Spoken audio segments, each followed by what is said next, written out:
Right. Mm-hmm. Yep. Great.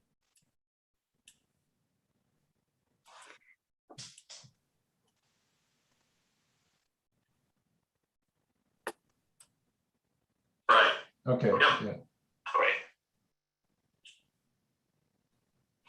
Ladies and gentlemen, good afternoon.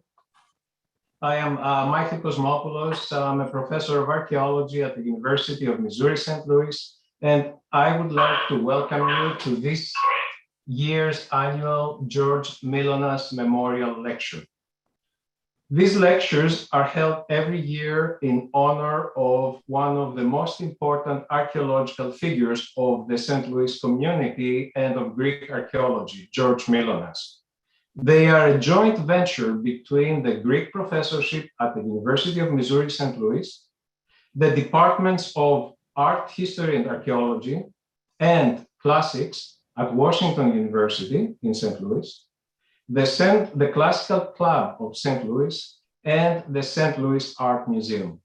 Now, under normal circumstances, these lectures would be held in person in the St. Louis Art Museum, but unfortunately, because of the pandemic, this year we are forced again to have this lecture online. Before we continue, please allow me to say a couple of things about George Mylonas, whom you see here with his wife, Lela. George Mylonas came to St. Louis in 1931 for the first time, and then in 1933, he settled here down permanently as a professor at Washington University in St. Louis at the Department of Art History and Archaeology. In the 3.5 decades that he spent here, Mylonas directed important archaeological excavations at many Greek sites, but his name is tied mostly to Eleusis and Mycenae, two of the most magnificent archaeological sites in Greece, where Mylonas' sensational discoveries really changed what we know about Bronze Age and early historical Greek archaeology. Mylonas was an inspiring teacher, both for the university and also in general. He loved the young people, and he never missed an opportunity to share his knowledge with young people, even going around high schools in the St. Louis area to talk to them and inspire them about Greek archaeology. He left St. Louis in 1966 after a rich career to go back to Greece, where he became the Secretary General of the Archaeological Society of Greece. This is one of the most ancient, actually the most ancient archaeological institutions in Greece. And also he became a member of the Greek Academy of Arts and Sciences. He died in 1988, and I have to tell you, because he was also my mentor, and I had the good fortune of excavating with him at Mycenae in the 1980s. Like just a couple of years before he died, he had a pacemaker, and he used to say that he was going to change the batteries in 10 years, but unfortunately he died at the age of 88. Mylonas had very deep ties, very close ties with the archaeological community in St. Louis, and his friends and supporters funded a lot of the archaeological work that he conducted, especially at Mycenae. In this photograph here, you see him at the library of the Mycenaean Melathron at Mycenae with 3 of his supporters. And the reason I am showing this photograph is because I would like to close this by honoring the memory of one of his supporters, whom you see on the right, who died very recently. Mrs. Patricia Hecker was one of the main organizers of the famous archaeological trips that Mylonas and his students took to Greece, and you see her right here on the left. There she is. She died last July at the age of 98, and the reason that I am bringing her up here is because she was crucial and instrumental in helping Mylonas raise the funds that allowed his archaeological work. So Patty Hecker, as far as I know, was the last living link that we had to George Mylonas, and we will miss her very much. Our speaker today will be introduced by Professor Susan Brautoch, Distinguished Professor Emerita at Washington University in St. Louis, where Mylonas taught for so many years. So, Susan, thank you for agreeing to introduce our speaker. We're all yours. Thank you. Thank you, Michael, and thank you for reminding us of some of those facts about Professor Mylonas, and also some of those wonderful images, many of which I had not seen. I met him only once and very briefly, but he had an incredibly infectiously warm personality, which I was able to appreciate even at that moment. But now it is my great pleasure to introduce to you our speaker of the day, John Papadopoulos.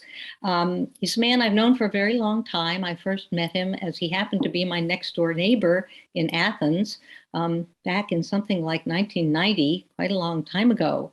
John was educated at the University of Sydney, and just about the minute he got his PhD, he was appointed Deputy Director of the Australian Institute.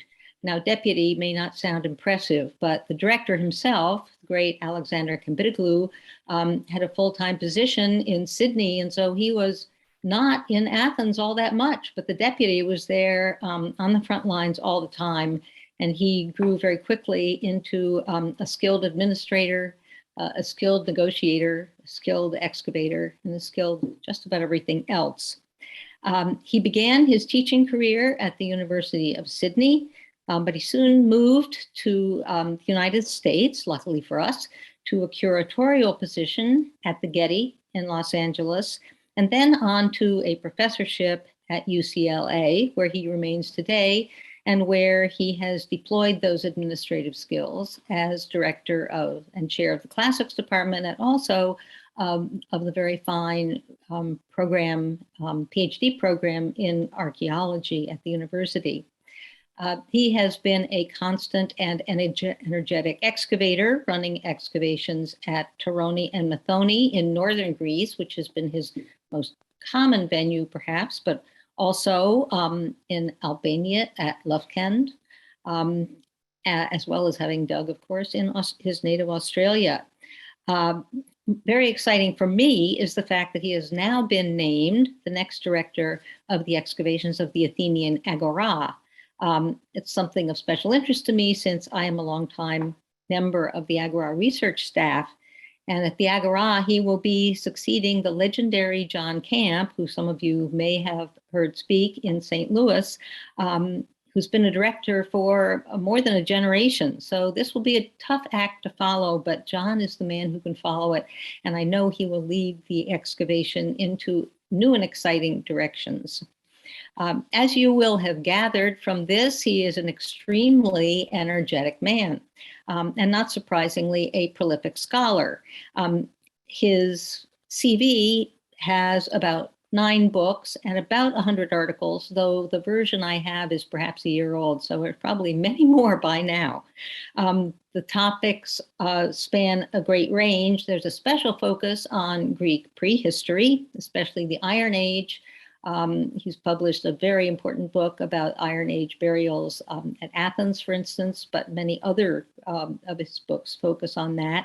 But he's also written on later pottery, on archaeological illustration, on early photography, and the city of Athens and its ancient landmarks forms another focus, the Acropolis and the Agora, and he will be speaking some more about his work there today. He's also a person who knows how to relax and have a good time, and it's really a shame he's not here because I know you would have very much enjoyed his company, but perhaps someday in the future. I know you're eager to hear from the man himself, so without further ado, here is John and his lecture, Framing Victory, Salamis, the Athenian Acropolis, and the Agora. John.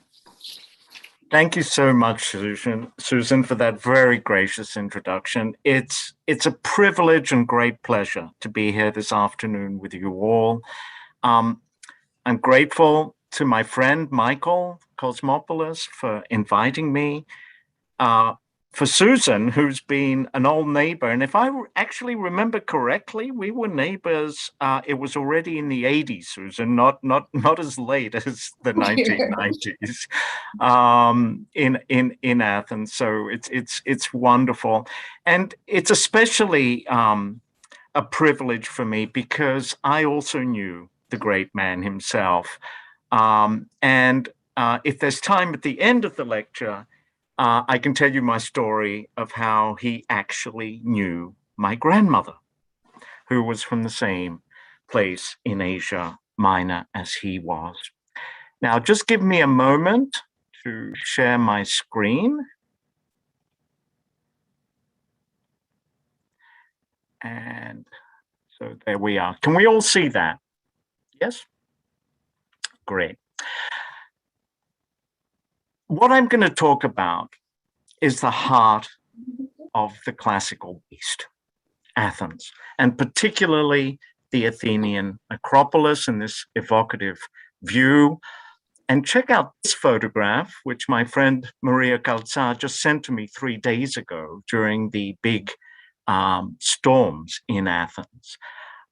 It's an evocative photograph showing what is, ironically, the front of the building, not its backside. More on that in a moment.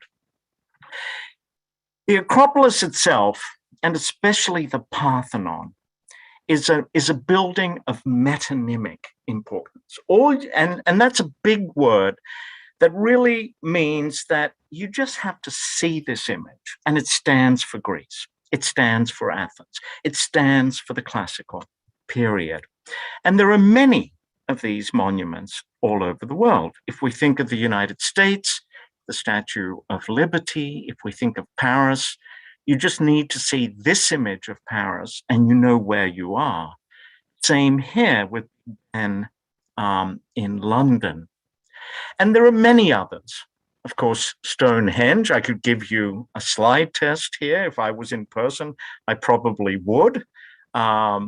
So you're fortunate that I'm not there in person. There are many of them that are both human-made and natural. And this is Ayers Rock or Uluru in the heart of the Australian continent. Again, you see this and it's metonymic, the Australian outback.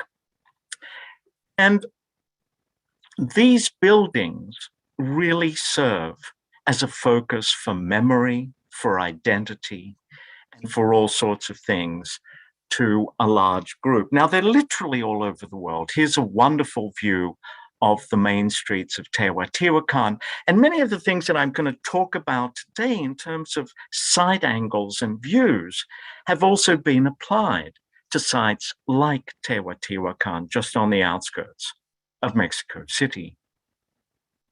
Machu Picchu, Colosseum in Rome, Great Wall of China, Angkor Wat, and of course, my hometown, Sydney, for the Opera House and the Sydney Harbour Bridge.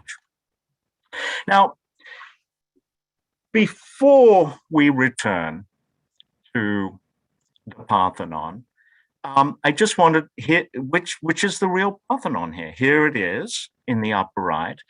I'm sure that some of you may have visited Nashville, Tennessee, and have visited the Parthenon there. It's a scale replica, although it's not on a big limestone rock. It is on a low grassy knoll. And the building, two views of which you see here on the left, is of course the Supreme Court of the United States in Washington, D.C. And although it's Corinthian, you can actually see that the facade of the main building is there to replicate the Parthenon on the Athenian Acropolis. So let's descend into, let me just go back. No. Into the heart of the classical beast. And so let's look at the buildings on this plan and this model. So the Parthenon, of course, is the building that dominates. It was built between 447 and 438. The sculpture was completed a little bit later. As soon as the builders had finished on the Parthenon, they went straight to the Propylaea in Greek, which was begun in 437, but it was essentially finished, but with some details unfinished in 432. 8 of the little Temple of Athena Niki, that you see here and here on the plan, is unknown, but it's almost certainly built sometime in the 420s. The last of the 4 buildings was, of course, the Erechtheion, which you see here, or which you see here on this model. It was begun in 421, suspended during the height of the Peloponnesian War, and completed in 406 with some of the sculpture, perhaps a little later. As a monument, this has been actively studied, in fact, since antiquity, but beginning also again in the 15th century of the Common Era. Perhaps the greatest paean to this building program is in Plutarch's Life of Pericles, and I'd like to quote the important section. As the works rose, shining with grandeur and possessing an inimitable grace of form, and the workmen strove to surpass one another in the beauty of their workmanship, the rapidity with which they were executed was especially marvelous. For the projects, each of which they thought would require several successive generations to reach completion, were all being completed together in the prime of one man's administration. For that reason, the works of Pericles are even more admired. Though built in a short time, they have lasted for a long time. For in its beauty, each work was, even at that time, ancient, and yet in its perfection, each looks, even at the present time, as if it were fresh and newly built. Thus, there is a certain bloom of newness in each work and an appearance of being untouched by the wear of time. It is as if some ever-flowering life and unaging spirit had been infused into the creation of these works. Now, Plutarch is writing 600 to 700 years after these buildings were built.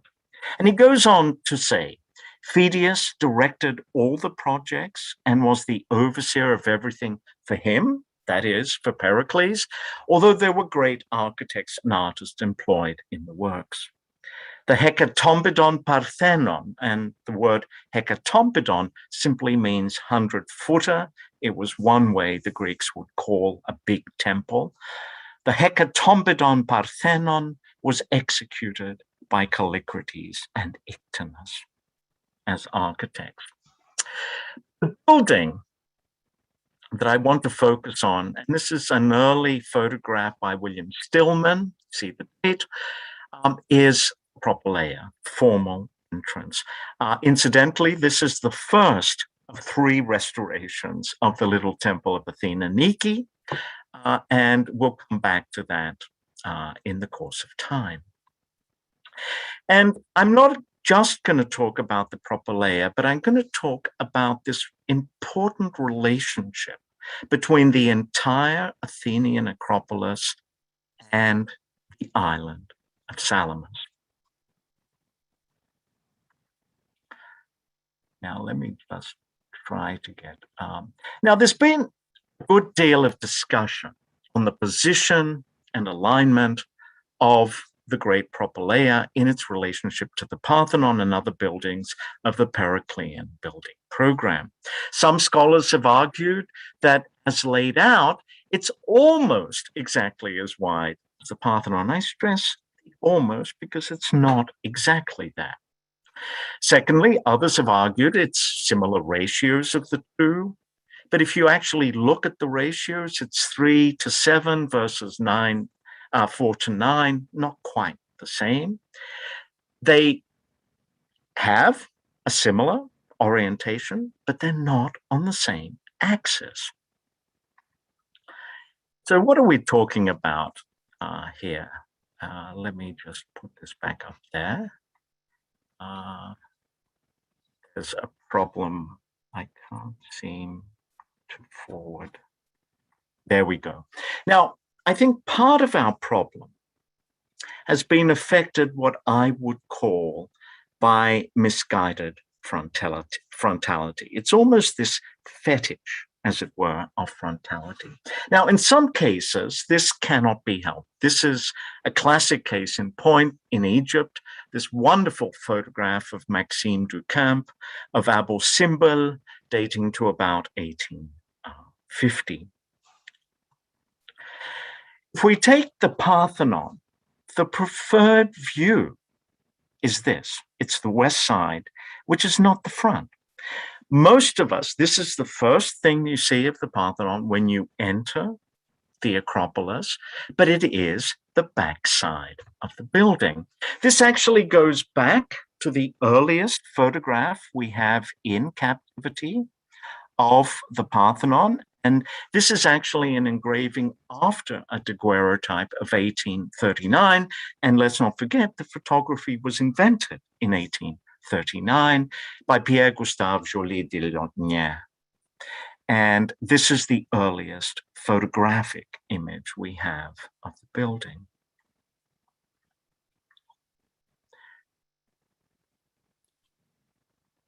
It actually goes back to the earliest of all the illustrations we have of the Parthenon. And this is the earliest one that we have in captivity, which shows the west back facade by Syriac or Kyriakos of Ancona, and it dates to the first half of the 15th century. Leaving again. It also is the view that we see in this early 19th century painting by Edward Dodwell that shows the Ottoman period buildings surrounding the Parthenon. And this was what it looked like at the time that Elgin took the Acropolis marbles. Now, why do we think that the back is the front? Well, much of it has to do with the monumentality of the Mnesiclean propylaea. And actually, we see it here again. So there's the Parthenon on the right-hand side, the wonderful statue in bronze of Athena, or Marshal, Athena of the front lines.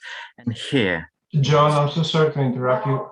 We're only seeing the reconstruction of the Acropolis. Oh, have I stopped sharing? Resume share. Sorry. So where was the last image that we saw? Did you see this one? No, further up. Let me. Yeah, number 17 was the last one, at least in my screen. That's okay. Okay. I see there was a stop. Yeah, I didn't quite see it. So this is the frontality that I was talking about in this photograph of Abu Simbel taken in 1850. This is the view, the west side, which is often thought to be the front by most visitors to the Acropolis of the Parthenon. It is, in fact, the back side. This goes back to the earliest photographic image we have, which is this. And it actually goes back to the earliest drawing we have of the Parthenon in captivity in this sketch by Syriac or Kyriakos of Ancona. We see it again here in this 1805 image by Edward Dodwell. And if we ask why, I think part of the reason why we confuse the front and the back is because of the monumentality and the magnificence of the Mnesiclean propylaea. We see it also in this wonderful neoclassical view by Leo von Klenze, dating to the middle of the 19th century, in what Athens may have looked like in its heyday at the time of the Apostle Paul. Now, you can change the angle slightly, but it's still the back side. That's the front. I love this photograph. It's by Demetrius Constantine. It dates to the early 1860s. And these are the dumps by the members of the Athens Archaeological Society of the ruined Ottoman period buildings. And they just threw them over the side of the south slope of the Acropolis. This is actually taken 20 years before the big excavations on the Acropolis by Gavadias and Cavarau in the 1880s. Now, compare this photograph with this photograph taken Athanasio in 1880, and you can see that these dumps moved to the area of Makriani. And in fact, Greek colleagues who've been digging in this area, and this is now just literally covered over with apartment buildings, colleagues digging in this area have remarked, oh, we found pottery that joins with fragments on the Acropolis. Well, yes, because this is soil that comes from the Acropolis. The other thing that you see is this Frankish tower. It probably dates to the early 1200s of the Common Era. It was demolished with monies donated to the Athens Archaeological Society, and none other than Heinrich Schliemann, the excavator of Troy and the first excavator of Mycenae. And you see that the Frankish tower no longer exists. We also see it in this wonderful photograph by Martin Parr, the back side. Now, we all think we're looking at this, when in fact, we're looking at this. So, before we start interrogating some basic facts. Now, the building, as a building, is unfinished. And it's unfinished only in two very, very small details. One of the details, and if you look over here on the right-hand side of the screen, you see these little bumps on the blocks. These were bosses around which the Athenians would tie rope in order to lift the blocks into place. Now, in the classical period, these were usually taken off after the blocks were placed into their final position and the block was smoothed. In the Hellenistic period and in the Roman period, they were sometimes left as the decoration. In the classical period, these were normally taken care of. They were normally removed. In this case, they weren't. You see them again here.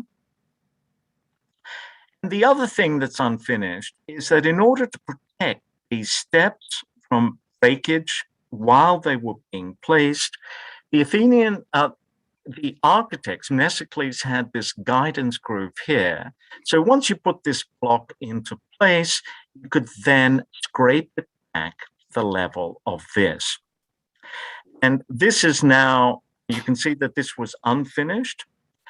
And this is bad because it gathers water and it undermines the marble of the building. But these are the only unfinished parts. Now, the great D.S. Robertson had, who wrote, I think, first really important book on Greek and Roman architecture back in the 1920s. He thought that the original plan of Mnesicles was this entire thing that you see here in gray. What Mnesicles actually built is what I've outlined in red. Now, and this is what the great Robertson had to say, and he's the father of Martin Robertson, who in the 1970s wrote a very fine book on ancient Greek art. And he writes about the Propylaea The Propylaea are, in some respects, the most interesting and impressive to us of all the Attic works of the 5th century BC, and they were greatly admired in antiquity. The architect, of course, was Mnesicles. The building was ostensibly built between 437 and 432. It's made of Pentelic marble from about 26 kilometers away from Mount Pentelicon in Attica. And as I've mentioned, were these two details that were not finished. And nobody could quite come up with a satisfying reason why this was never finished. Robertson had speculated that it was perhaps because of religious conservatism or partly through the financial stress of the Peloponnesian War. What's really interesting is the southeast corner of the southwest wing of the Propylaea, as Mnesicles built it, is nicely beveled to fit the Mycenaean wall. It was built almost 1,000 years earlier. Now, if I was an Athenian living in the 5th century BC, I would be loath to destroy the late Bronze Age wall, which was built sometime between the 14th and the 13th century. And about the construction of this wall, I'm sure that Professor Cosmopoulos would have a lot more to say than I do. And this is on account of various reasons, not least of which is that I think that this was the only wall standing in Athens when the Persians sacked the city in 480 BC, just before the Battle of Salamis. There was no separate arcade peribolous wall. But I've published that, and you can look up a publication if you so desire. So what about this nicely beveled finish? Well, I think it's intentional. Moreover, the Temple of Athena, Niki, and this is the rectangle which is the footprint of Niki, and what you see here, building A, is this small naiskos that predates the Temple of Athena, Niki, which is the archaic period, and its altar, directly face the Mycenaean wall, which you see here.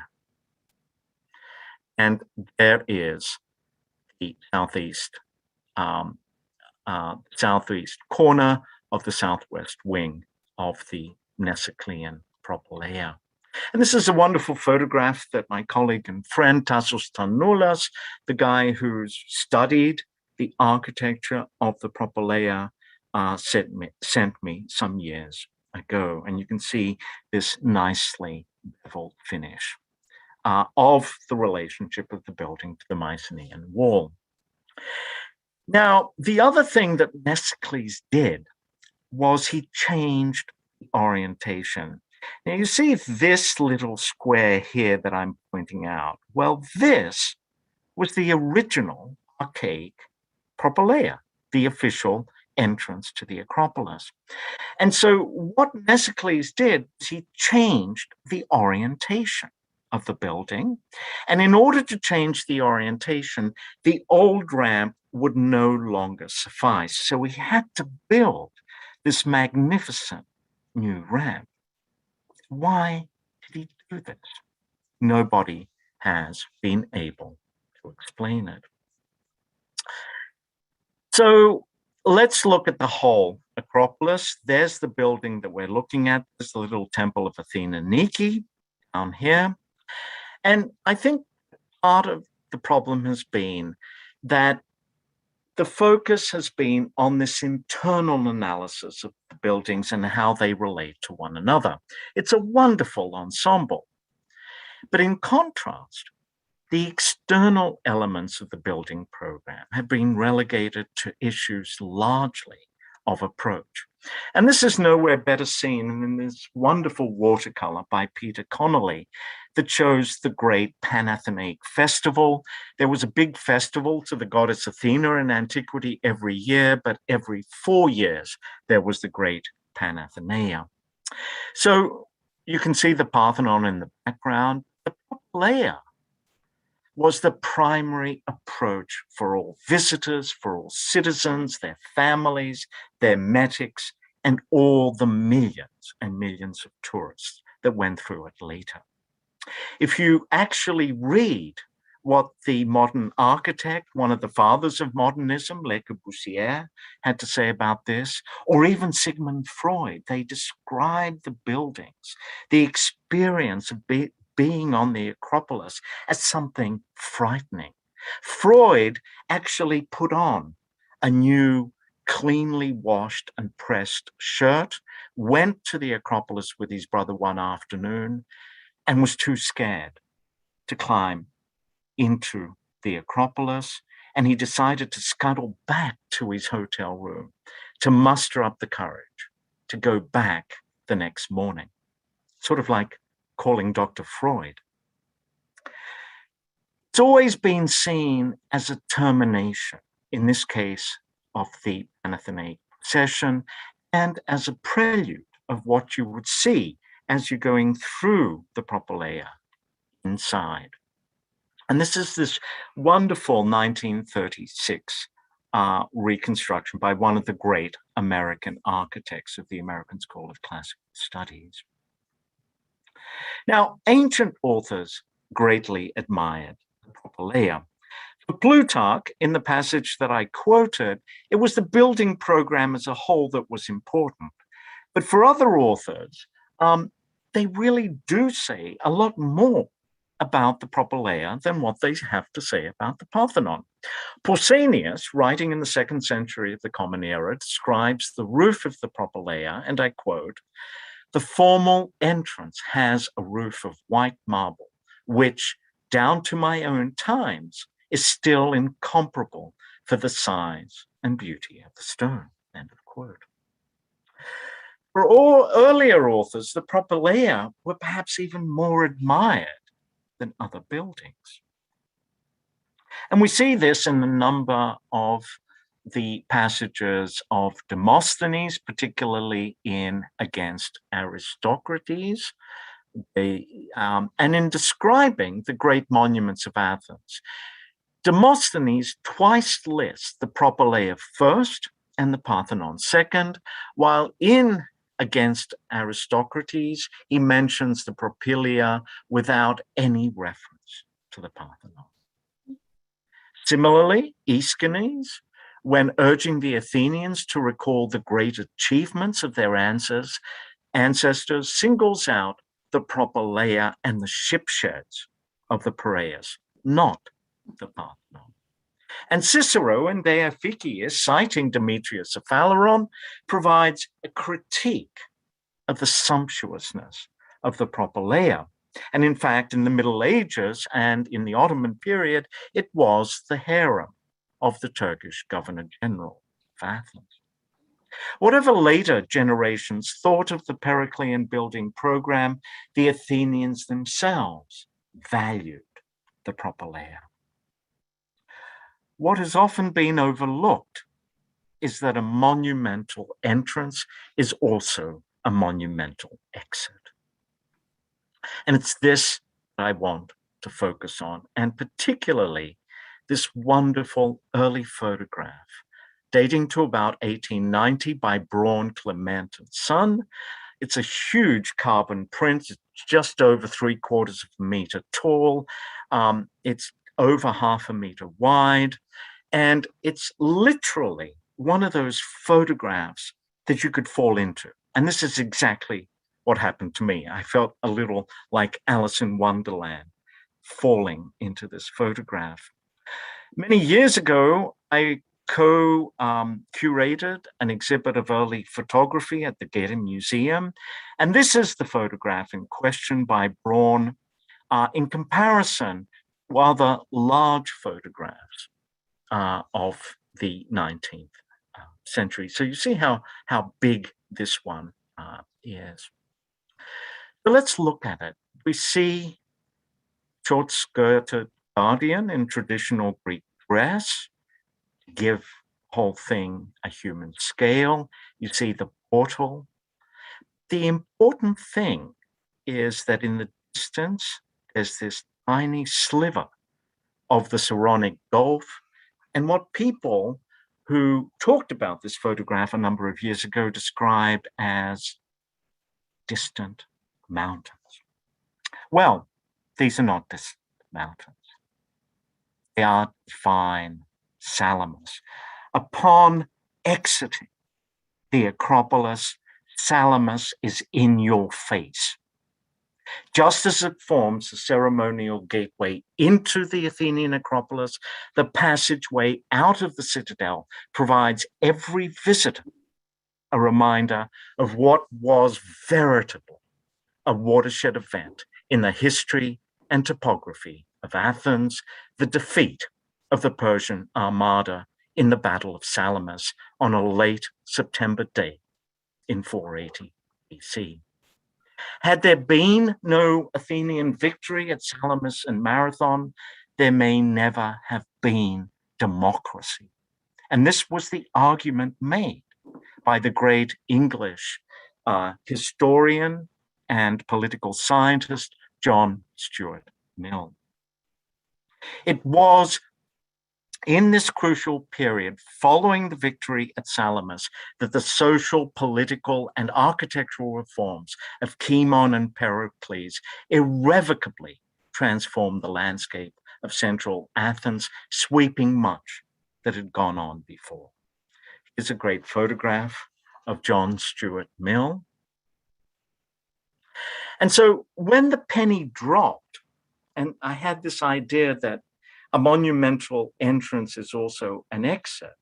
And when I finally walked through, and it was on a bright, sunny September day just before returning to Los Angeles, I went back home in Athens and did what every good archaeologist would do. I went straight onto Google Earth.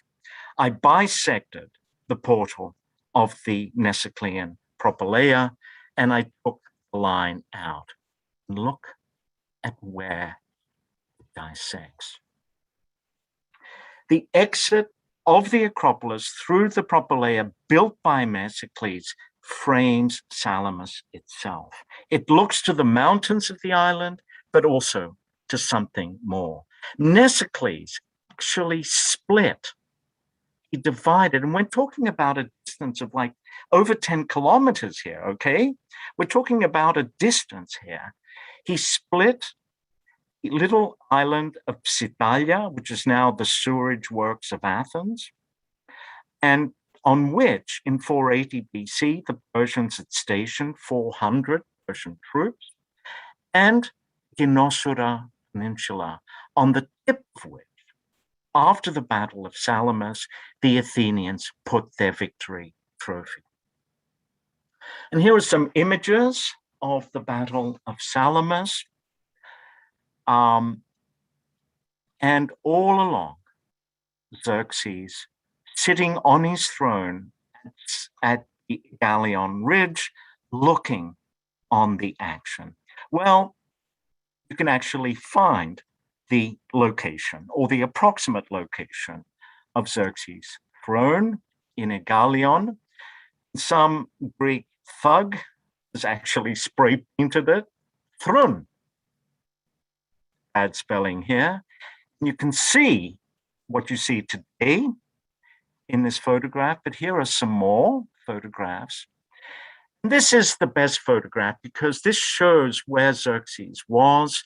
This is the Ginosura Peninsula. This is the islet of Psyttalia. How Mesocles split two distances from the Acropolis without a total station is a mystery. I do have a theory as to how he did it, but we can leave that for the question and answer times. It begins as a whisper, a promise. The lightest of breezes dances above the death cries of 300 men. This is the best overview of Salamis.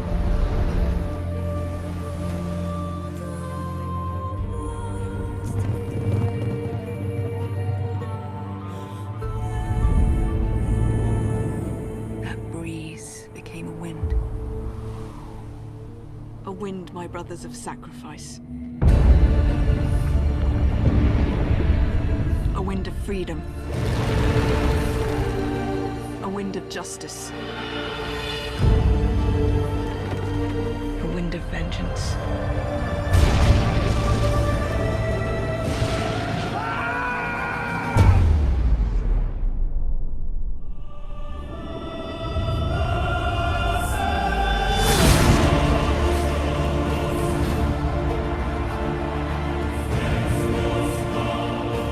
Nothing will stop the march of my empire.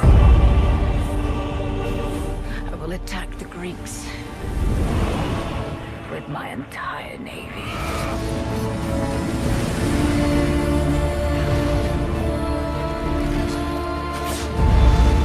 There will be death and destruction. Yes, there will be.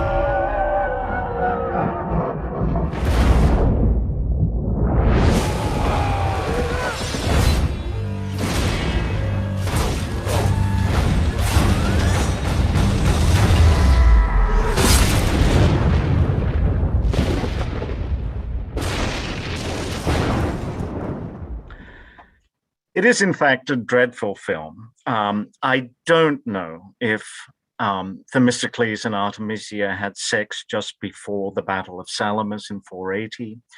I don't think the Athenians used horses in the Battle of Salamis.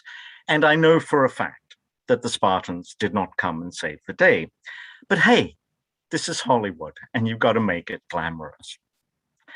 Now, the whole point is, as you're exiting the Propylaea, as you're leaving the Acropolis, this view of Salamis becomes experiential, with Salamis coming into clearer and clearer view. By the time you get to the front two columns, you can see all of the island. Now, there are many other victory monuments. The little Temple of Athena, Niki, which you see here, is a classic case in point. It also has on one of its friezes perhaps the first historical image we have of the battle of Greeks versus Persians in the Battle of Marathon.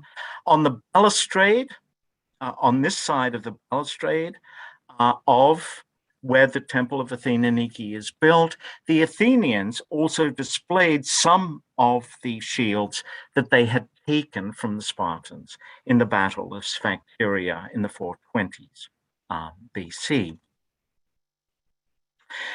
The exit of the Propylaea looks onto Salamis, and in so doing, it frames this Athenian victory.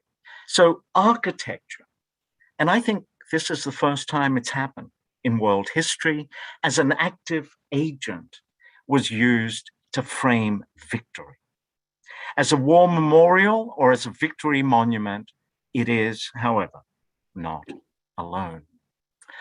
What the Athenians also did was they built into the north wall of the Acropolis the architrave of the destroyed temple, the archaic temple of Athena Polias, Athena of the city, which was the standing temple and the oldest temple at the time. They burnt it to the ground, and the Athenians took the remaining fragments of the architrave, the triglyphs and metopes, and they built them here. It was during 480 BC that the Athenians were building an earlier version of the Parthenon, which we know as the pre-Parthenon. The Persians also destroyed that building, which was going up at the time. They put unfinished column drums of the pre-Parthenon over here. Right in the middle, the Athenians built the Erechtheion. And this was meant to be seen clearly from the Athenian Agora, which, as I've argued elsewhere, is not the Agora, the marketplace of Athens, until after 480 BC. But some scholars would like to take my kidneys out for even suggesting that. The classical Agora was thus an integral part of the Chaemonian and Periclean building program on the Acropolis. It was in many ways reciprocal to the Acropolis. It's part and parcel of the same building program. It's like a tennis match. You cannot have an edifying tennis match playing by yourself. You need two to play. The rebuilt Acropolis North Wall is a unique monument in Greece and truly remarkable in its understanding of the potential power of ruins on the emotions and imagination of people. And it was consciously constructed to do this. And so the Erechtheion, and particularly the caryatid portico, actually puts its toe, it points to the ruins of the Temple of Athena Polias, which you see here in the foreground, which the Athenians left as a ruin as a perpetual reminder of the Persian sacrilege of destroying a religious building. You see the caryatid portico. This is the plan of the old Temple of Athena. You can see how the caryatid portico actually points to it. So let's start treating the Agora of Athens as part and parcel of the Chaemonian and Periclean building program. There's something more. The Stoa Poikili, the painted stoa, which is where the focus of the excavations of the Athenian Agora are currently, is one of these buildings. It was in the portico that there were a number of important paintings, as well as more of the shields taken from the Spartans at the Battle of Sphacteria in 424 BC, that the Athenians put some on the balustrade of the little Temple of Athena Niki, and some in the painted stoa. But the paintings after which it's named included a Battle of Enoi, the Battle of Greeks fighting Amazons by Mycon, Sack of Troy by Polygnotus, and the Battle of Marathon by Paninus, which was regarded as the foremost of them all. It was and is a victory monument par excellence. There is more. It's the only place in the whole of Athens where you can see where the Athenians put the column drums of the Parthenon, the architrave of the Temple of Athena Polias, and little Temple of Athena Niki. It's the only place. And it's this vast and intricate, as Geoffrey Hurwitz called it, dissertation on victory. And he was referring, of course, to the Acropolis. I'd like to include this entire area. This is what the Stoa Poikili looks like today. We've actually got both corners. We know how long it was. This is what it looks like, or what it looked like at least a couple of years ago. And this is Samantha Martin McAuliffe's, my colleague's, wonderful reconstruction of the Stoa Poikili, where you can see the north wall of the Acropolis and the little Temple of Athena Niki. But for this to work, Stoa Poikili was built in the floodplain of the river Eridanos, one corner of the building virtually in the river itself. And this has been established by the coring work of Al Ammerman and his colleagues. And this is what you see on the lower slide on the left. For this to work, the Eridanos River had to be completely channeled. Reason? Because it's the best viewing angle. So here are the column drums of the pre-Parthenon and the architrave of the Temple of Athena Polias. What various stoas did in the classical Agora after 480 BC was to provide viewing angles onto a Persian war memorial of the sacrilege of the Persians and what they did in destroying religious buildings. In the same way in which the Propylaea captures for all eternity the site of the greatest Athenian naval victory. But there's something more, and this is what I'd like to end with. It's actually what gives rise to Roman portals. And this is the famous Arch of Hadrian in Athens. And you can see that there's an inscription here.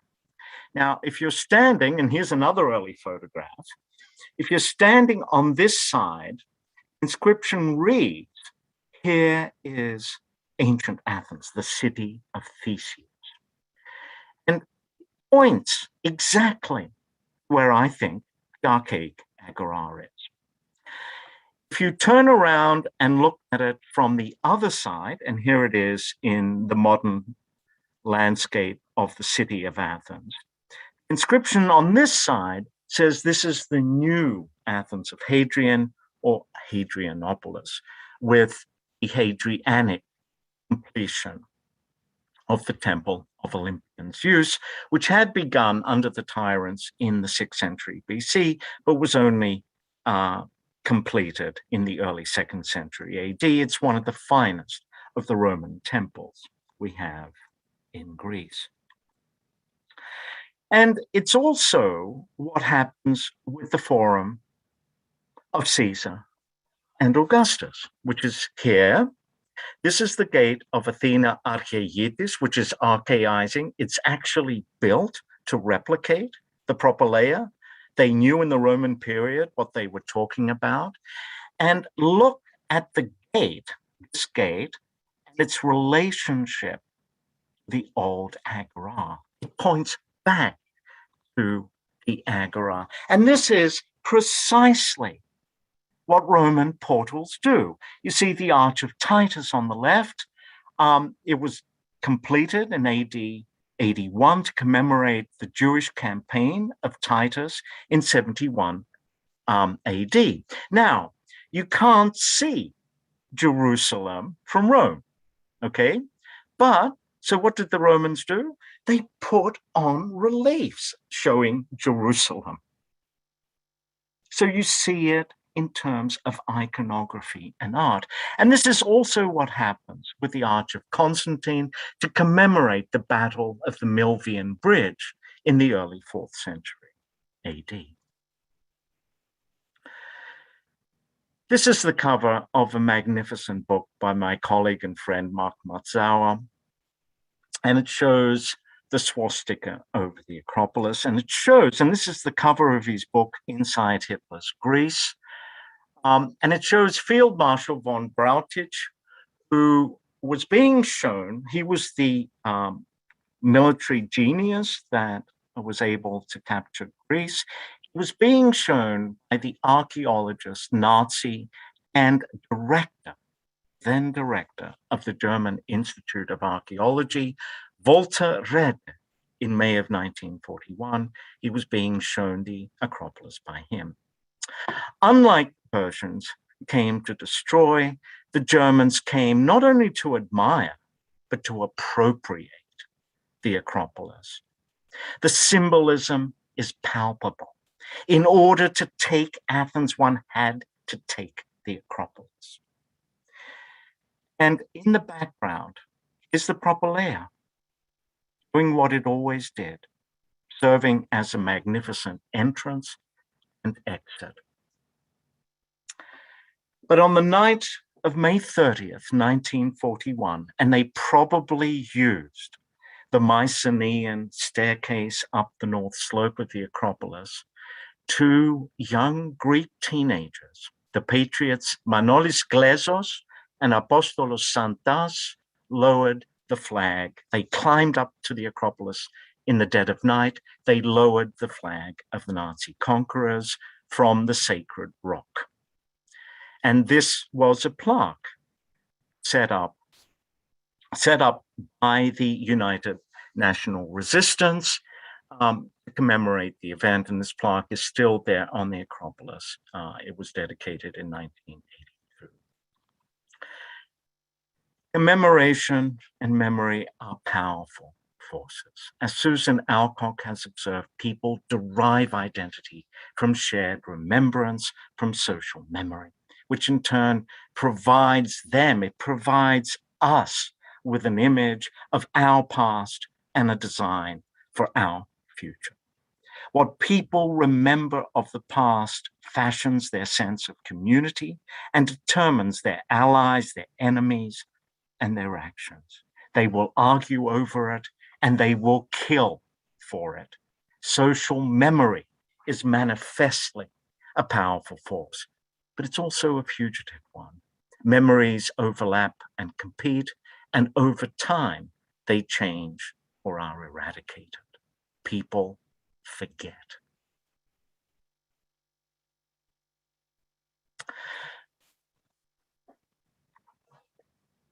In the same way, the Athenians commemorated their victory in the very architectural fabric of their city. They embellished their city with social memory enshrined in stone, in bronze, and in gold and ivory, as well as in paintings on wooden panels, the ancient Sanides, all of which, or many of which, do not survive.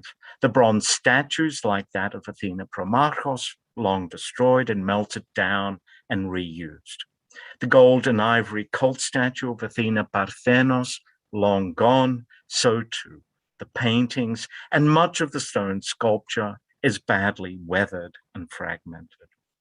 But most importantly, social memory was woven into the very architectural fabric of the city, particularly on and around the Acropolis. And it was through this architecture, by means of individual buildings and through the arrangement of different buildings, that the Athenians attempted to commemorate for eternity their victories and their glory, and to contextualize their memory within the landscape of their city. Thank you for your attention. Thank you, John. Thank you for a wonderful, wonderful lecture. I mean, you offered us so many fresh perspectives here, multiple views, what is front and what is back, multiple functions, what is an entrance is also an exit, multiple interpretations, entrance gates and victory monuments. And I think we especially appreciate the wider context that we provided to all these monuments. We have a few minutes for questions. If somebody has a question, please type them in the Q&A feature, not in the chart, in the chat, just so it's easier for us to handle them from our end. While people are thinking about it, John, I wanted to ask you about the practice of preserving earlier monuments. The classical Greeks preserved the Mycenaean walls. This is a fascinating case of actually respecting an earlier monument. How widespread was this practice in ancient Greece of preserving earlier monuments because they were carriers of social memory, presumably?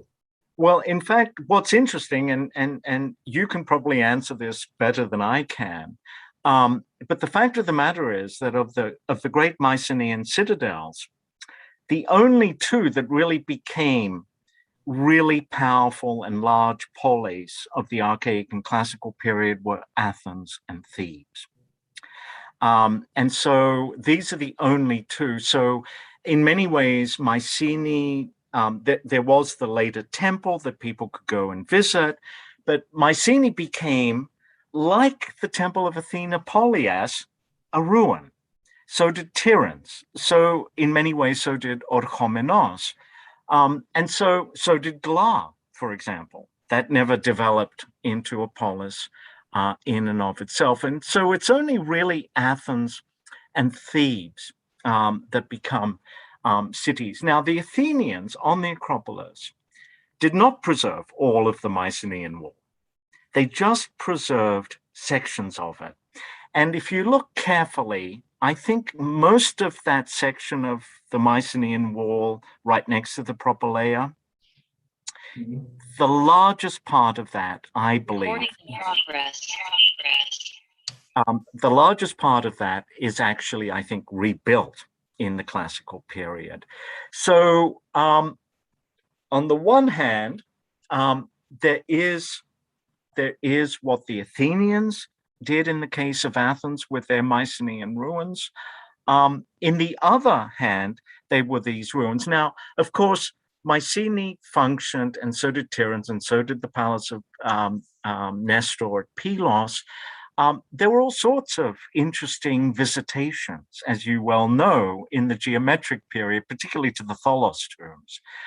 So there was this veneration, and this, and we see this perhaps nowhere more clearly than in the walls of ancient Troy, which the inhabitants of classical Ilion really venerated as the walls of the legendary Troy. So I think there's quite a bit of it, but they didn't keep it all. They kept part of it, and they rebuilt part of it. Thank you, John. We have a couple of questions, but Susan, did you want to do you want to comment or ask any questions before I go to the public for their questions? No, I'm just fascinated. No, this is. Can you hear me? Yeah. Okay. Well, I'm very interested in the way the Agora fits into this story. So I'll be happy to hear more about in the future. Well, I think you're as much of a culprit in this story as I am. If you actually look at many of, for example, if you look at the Hephaestion, which is the best preserved temple of the classical period in all of mainland Greece, it wasn't John Papadopoulos that figured this out. It was the great Lucy Talcott who looked at the pottery underneath. And so the temple itself may have been built much later. It could have been built as late as the 430s. I'm not sure when it was built, and that's another thing. But the actual temenos, the sacred area of the building, was established in the early 470s, just after the Battle of Salamis. And so when you actually look for buildings that are demonstrably archaic and public, there are very few and far between. And even buildings like the altar of the 12 gods, the milestone, and again, this is not, a bomb thrower like John Papadopoulos throwing a bomb. This was, really serious people like Laura Gadbury, who argued that the altar of the 12 gods had been moved. And there was good evidence, for stratigraphic evidence, that the Liagros base had been placed there, sometime in the later part of the 5th century BC, well after Salamis. So, buildings move. And of course, everybody admits that the Temple of Ares was moved from rural Athens right into the middle of the Athenian Agora. So, all sorts of things. But that's a long and complex story, and perhaps a little bit of an unfair question. Thank you. Thank you. We have two questions here. One is, how did the Battle of Plataea play into the story? I assume the story of the Propylaea. Yeah, it plays into it, not so much directly, because it was really Salamis that did it. After the Battle of Salamis, Xerxes fled, and he left back a small force in order essentially to protect his escape route. And so this is where the Athenians actually defeated the Persians once and for all on Greek soil. So the Battle of Plataea is actually very, very important. It's every bit as important as Marathon and Salamis, but it's just not commemorated in the same sort of way architecturally. What Mnesicles did was he just changed the orientation of the Propylaea built this new ramp because the watershed really was the Battle of Salamis.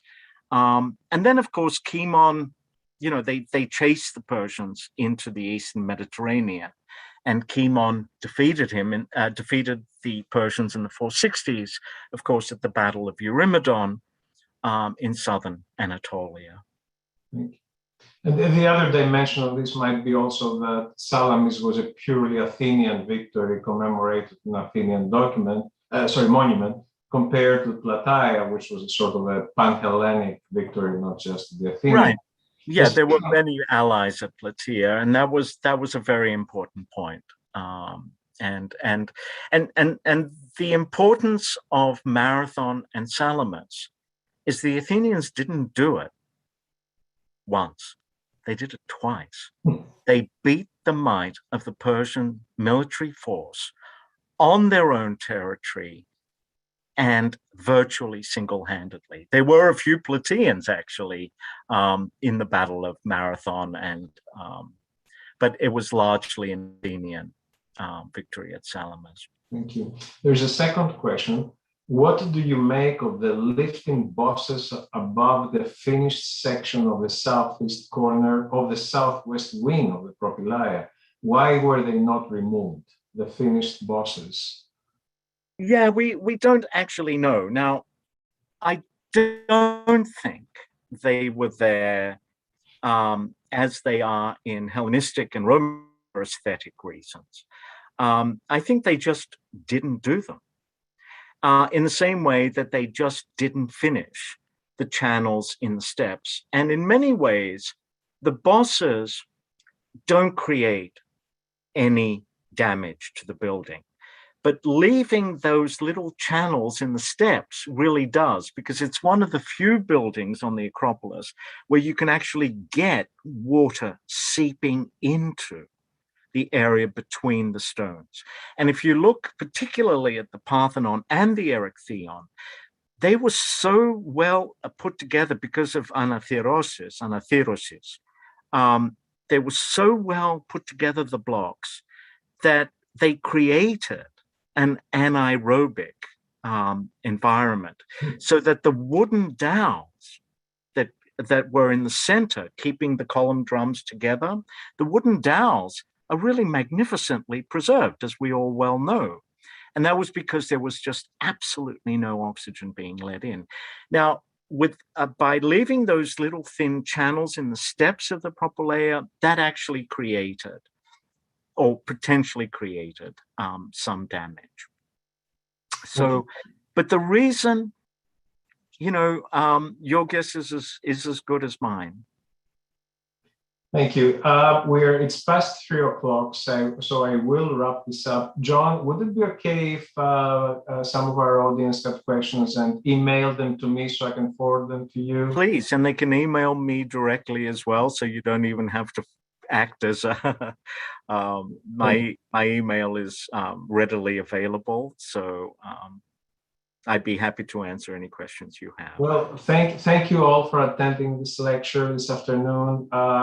Professor Papadopoulos, thank you so much for enriching our understanding of the ancient world with your vast knowledge. I have to tell you that Professor Papadopoulos has a unique view of antiquity and the ability to move back and forth from one period to the other, because he knows so well all these periods and all these different fields of archaeology. So we are truly fortunate to have had you this afternoon, John. Thank you so much.